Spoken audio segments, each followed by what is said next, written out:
Top player যারি কথা না বললেই না। ও অসাধারণ একটি হিট করেছে, সিরিয়াস মুডে আবার সাদা ধরছেন। ও রেডটি হাতে নিল, টেকনিক্যাল মাইট। তিনি কি পারবেন বোর্ড ফিনিশিং দিতে? অবশ্যই না।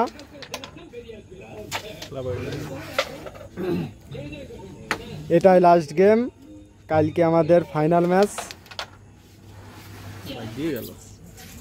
টপ প্লেয়ার গুটি গুটি হাতে অনেকগুলা গুটি খেলেছেন, আবারও চাবি শট।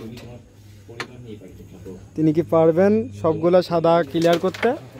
অসাধারণ একটি মার, 14 নেওয়ার উত্তেজনা সৃষ্টি হয়ে গেছে। তিনি কি পারবেন আর 3টা গুটি দিতে? অসাধারণ একটি শট। ও পানি কাটা শট, কিন্তু পারবেন না মনে হচ্ছে। আরেকটি গুটি, আরেকটি গুটি। এই গুটিটা দেওয়া অনেকটাই টাফ, ওইদিকে অ্যাঙ্গেল চলে যায় কিন্তু সে ঠিক পায় নাই।